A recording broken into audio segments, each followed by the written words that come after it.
SEOUL, and firing an almost cartoonishly massive intercontinental ballistic missile into space. North Korean leader Kim Jong Un has turned back the clock to the fire and fury days of 2017 as he revives nuclear brinkmanship aimed at pressuring the United States to accept his country as a nuclear power and renewed crippling sanctions. Thursday's launch of the Hwasong-17 was North Korea's most provocative weapons test since U.S. President Joe Biden took office and underscores Kim's determination to continue building his military while diplomacy remains frozen. This experimental launch is worrying because the weapon is being developed to be armed with nuclear bombs and to threaten Washington, D.C., New York and much of the rest of the world. The North, however, may need more tests including of nuclear bombs in coming months as Kim tries to both perfect his technology and get a response from the Biden administration, which is distracted by Russia's invasion of Ukraine and an intensifying rivalry with China. Here's a closer look at Kim's new missile and what he may be up to next. Does size matter? At around 25 meters, 82 feet long, the Hwasong-17 is by some estimates the world's largest road-mobile ballistic missile system. North Korea revealed the missile during a military parade in October 2020, and Thursday's launch from an airport near the capital Pyongyang was its first full-range test.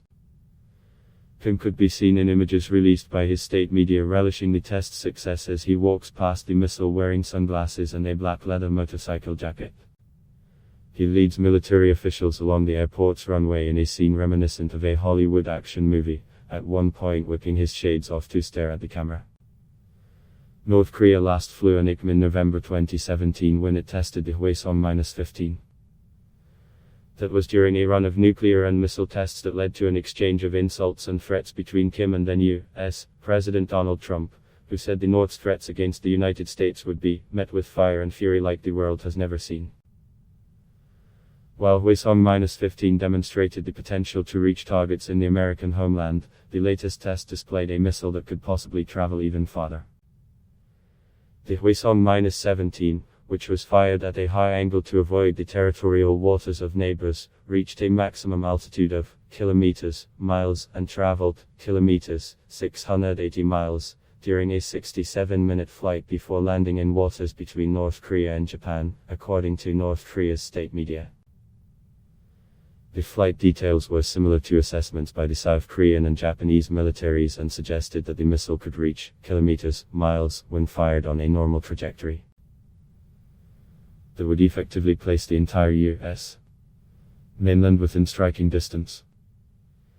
Extending its ICBM range is crucial for North Korea as it tries to build a more credible nuclear threat to target the United States, said Lee Chun-jun, an honorary research fellow at South Korea's Science and Technology Policy Institute. To strike the U.S. mainland, North Korea's previous ICBMs would have had to pass Alaska, where the United States deploys a larger number of missile interception systems. Hwasong-17's extra range could theoretically allow the North to avoid Alaska by traveling westward so that it reaches the U.S. mainland by way of the Atlantic Ocean, Lee said. Will the warhead survive? North Korea's development of a larger ICBM could be a reflection of a desire to eventually arm it with multiple nuclear warheads that would improve its chances of defeating missile defenses. But it may take years and major technological advancements to perfect such designs. It also remains unclear after Thursday's launch whether the North has solved the problem of ensuring that its ICBM warheads can withstand the harsh conditions of atmospheric re-entry. While extensively reporting other details of the launch, the North state media made no mention of whether any warhead survived. Japan's Chief Cabinet Secretary Hirokazu Matsuno said that Japan may try to retrieve missile debris to analyze the North's technology. Lee said North Korea could conduct more Hwasong-17 tests, including launches over Japan so North Korean scientists could see how it operates at a more normal trajectory. The North in 2017 conducted 2 launches over Japan of an intermediate-range missile potentially capable of reaching Guam, a major U.S. military hub in the Pacific. Is a nuke test coming?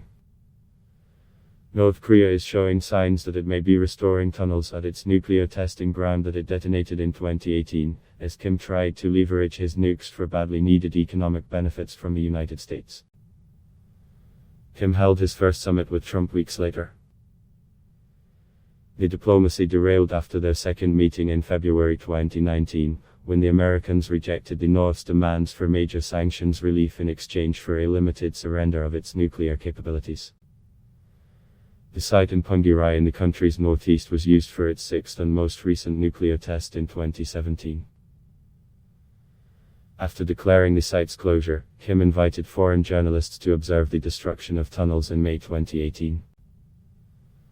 But North Korea didn't invite outside experts to certify what had been destroyed. Some South Korean analysts say the North may feel the need to resume nuclear tests in coming months to get the attention of the Biden administration, which has offered open-ended talks but showed no willingness to concede on sanctions. The missiles the North tested this year included a purported hypersonic weapon and short-range solid-fuel missiles targeting South Korea. Analysts say the North may use another nuclear test to claim it has acquired the ability to produce a nuclear warhead small enough to fit on those missiles. I'd block test. Why?